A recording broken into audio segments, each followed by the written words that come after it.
Hello बच्चों, कैसे हैं आप। आज हम क्लास 8 विषय संस्कृत रुचिरा तृतीयो भागे के प्रथम पाठ है अर्थात पहला पाठ, जिसका नाम है सुभाषितानि अर्थात मीठे कथन या मीठे वचन। तो इस पाठ के हम अभ्यास कार्य को देखने वाले हैं। प्रश्न 1, पाठे दत्तानां पद्यानां सस्वरम वाचनं कुरुत। पाठ में दिए गए इस पद्य का स्वस्वर वाचन कीजिए। तो गुणागुणज्ञेषु गुणा भवन्ति, ते निर्गुणं प्राप्य भवन्ति दोषाः। सुस्वादितोयः प्रभवन्ति नद्यः, समुद्रम् आसाद्य भवन्ति पेयः। साहित्य संगीत कला विहीनः, साक्षात् पशु पुच्छ विषाणहीनः। तृणं न खादान्नपि जीवमानः, तद्भागधेयं परम पशूनाम्। लुब्धस्य नश्यति यस्य पिशुनस्य मैत्री, नष्टक्रियस्य कुलमर्थपरस्य धर्मः। विद्याफलं व्यसनिनः कृपणस्य सौख्यं, राज्यं प्रमत्तसचिवस्य नराधिपस्य। पीत्वा रसं तु कटुकं मधुरं समानं, माधुर्यम् एव जनयेनं मधुक्षिकारसौ। सन्तस्ततेव समसज्जन दुर्जनानां, श्रुत्वा वचः मधुरसूक्तरसं सृजन्ति। विहाय पौरुषं यो हि दैवमावलम्बते, प्रसादसिंहवत् तस्य मूर्धनि तिष्ठन्ति वायसः। विहाय पौरुषं यो हि दैवम् एव आवलम्बते, प्रसादसिंहवत् तस्य मूर्धनि तिष्ठन्ति वायसः। पुष्पपत्रफलच्च छाया मूलबल्कलधारुभिः, धन्या मरुरुहा येषां विमुखं यान्ति नार्थिनः।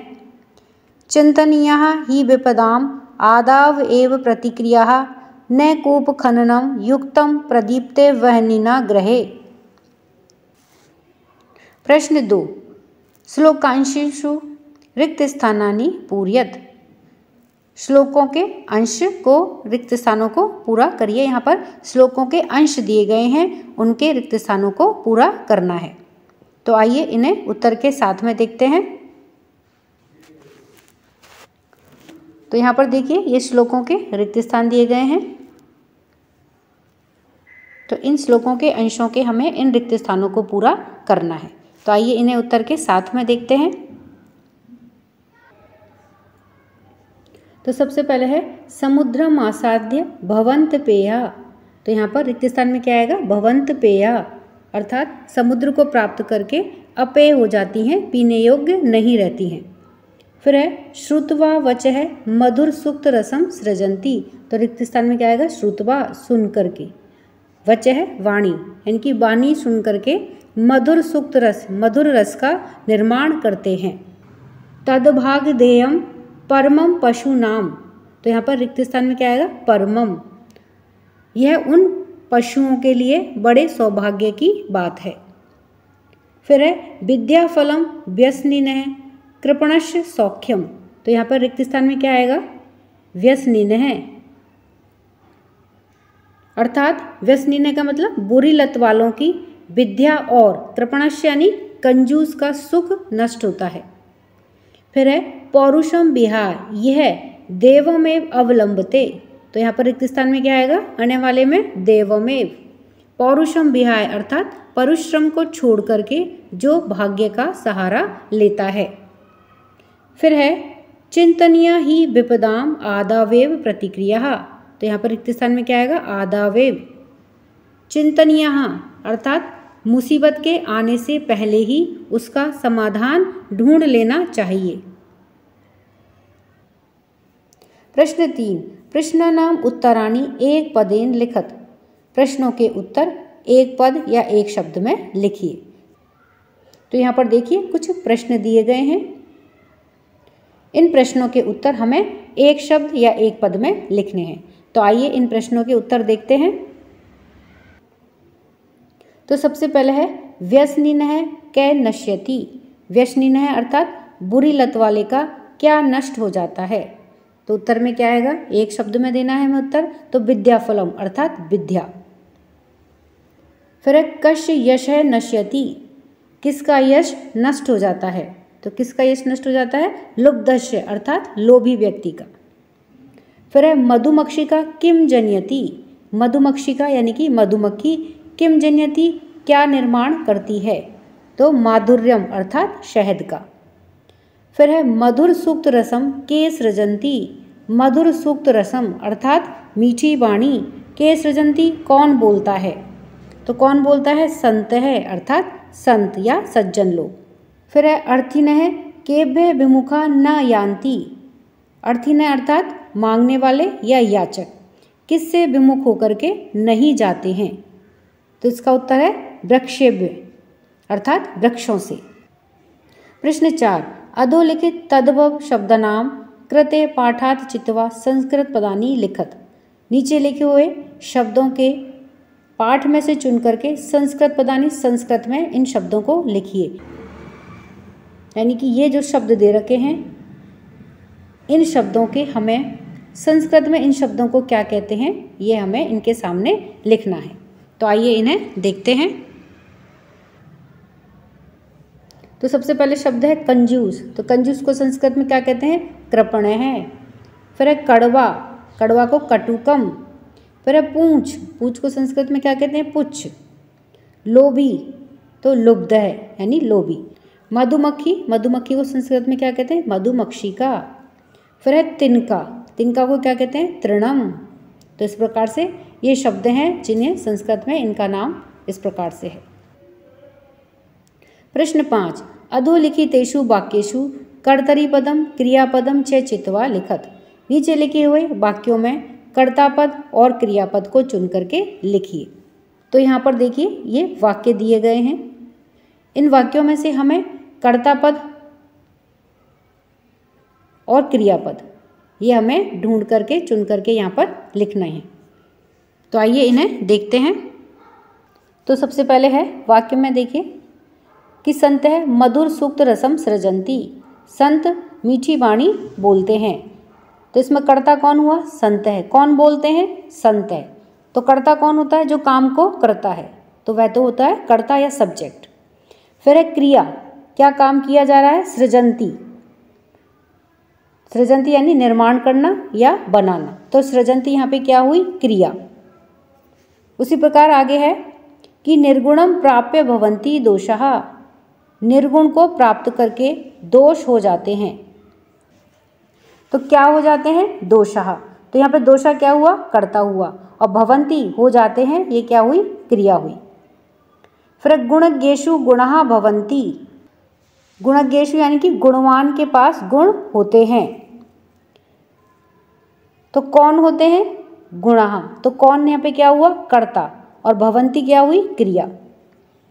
उसी प्रकार है मधुमक्षिका माधुर्यम जनयते, मधुमक्खी शहद बनाती है।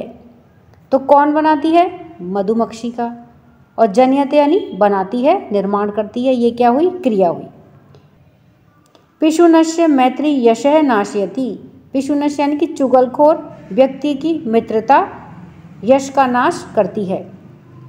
तो यहाँ पर देखिए कौन का जवाब क्या, कौन करती है। तो कौन करती है, मैत्री। तो मैत्री तो क्या हो गई, कर्ता, और नाशयति क्या हो गई, क्रिया।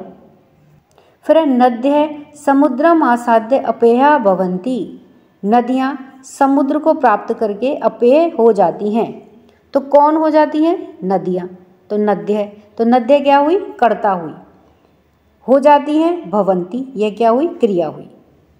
तो इस प्रकार से इन वाक्यों में से हमने कर्तापद और क्रियापद को छांट करके यहाँ लिखा है।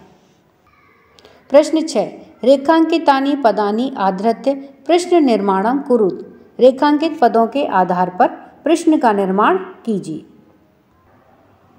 तो यहाँ पर देखिए ये रेखांकित पद हैं।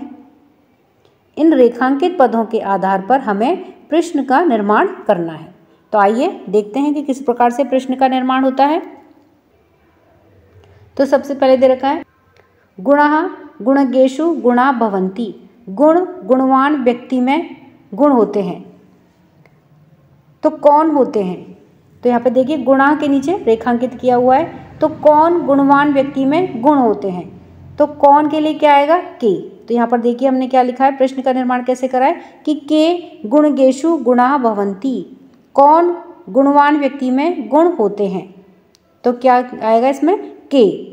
कौन के लिए क्या आएगा? के। कौन होते हैं उसके लिए क्या आएगा? के। फिर है दूसरा कि नद्यः सुस्वाद तोया भवन्ति, नदियाँ स्वादिष्ट जल वाली होती हैं। तो यहाँ पर देखिए नद्य के नीचे रेखांकित किया गया है, यानी कि इसके आधार पर हमें प्रश्न बनाना है। तो कौन स्वादिष्ट जल वाली होती हैं, तो कौन के लिए क्या आएगा? का। लेकिन ये क्या है? का बहुवचन स्त्रीलिंग शब्द है नद्य, तो इसलिए इसमें क्या आएगा? काहा। काहा कौन सुस्वाद तोया भवन्ति, कौन स्वादिष्ट जल वाली होती हैं। फिर है लुब्धस्य यशः नश्यति, लोभी व्यक्ति का यश नष्ट हो जाता है। तो यहाँ पर देखिए लुब्धस्य के नीचे रेखांकित किया गया है, तो लुब्धस्य यशः नश्यति यानी कि लोभी व्यक्ति का यश नष्ट हो जाता है। तो किसका यश नष्ट हो जाता है, तो किसका के लिए क्या आएगा? कस्य। ये देखिए कस्य यशः नश्यति, किसका यश नष्ट हो जाता है।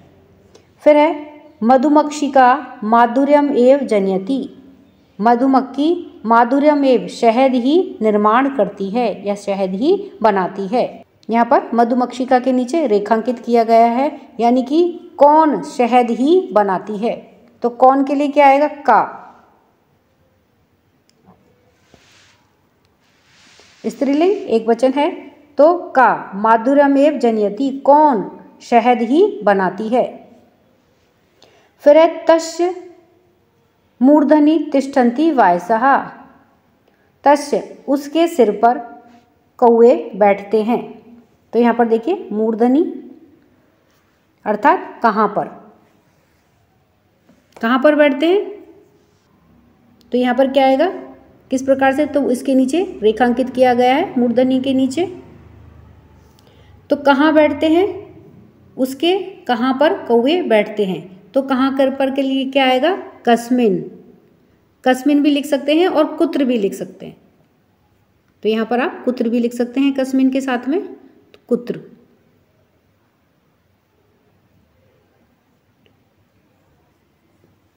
तो उसके कहाँ पर कौवे बैठते हैं, तो कस्मिन या कुत्र। प्रश्न 7, उदाहरणानुसारम पदानि पृथक कुरु, उदाहरण के अनुसार पदों को या शब्दों को पृथक कीजिए। तो यहाँ पर देखिए एक शब्द दे रखा है समुद्रम आसाद्य, तो यहाँ पर इसको हमें पृथक पृथक करके लिखना है, यानी कि यह दो शब्दों से मिलकर के बना है, समुद्रम और आसाद्य। उसी प्रकार से हमें इन सारे शब्दों को, इन सारे पदों को इसी प्रकार से पृथक करके इनके सामने ये रिक्त स्थान दिए गए हैं, इनमें हमें इन्हें अलग अलग करके पृथक पृथक करके लिखना है। तो आइए इसे उत्तर के साथ में देखते हैं। तो सबसे पहले है समुद्रम आसाद्य, तो ये देखिए समुद्रम प्लस आसाद्य, इस प्रकार से ये दो शब्दों में अलग अलग होगा। माधुर्यम एव, तो यह माधुर्यम प्लस एव यानी कि माधुर्यम शहद ही। अल्पमेव, अल्पमेव किससे है? अल्पम प्लस एव। फिर है सर्वमेव, तो सर्वम प्लस एव, सब ही। अल्पमेव यानी कि थोड़ा ही, सर्वम एव सब ही। फिर है देवमेव, तो देवम प्लस एव, देवता ही। फिर है महात्मा नाम उक्ति, तो यह महात्मन्य प्लस उक्ति, महात्माओं का कथन। फिर है विपदाम आदावेव, तो विपदाम प्लस आदव प्लस एव यानी कि विपत्ति के आने से पहले ही। तो इस प्रकार से हमने इस पाठ के सभी अभ्यास कार्य को देखा है। वीडियो पसंद आने पर वीडियो को लाइक करें, शेयर करें। चैनल पर नए हैं तो सब्सक्राइब करना ना भूलें। मिलते हैं नए वीडियो में। इसी के साथ धन्यवाद।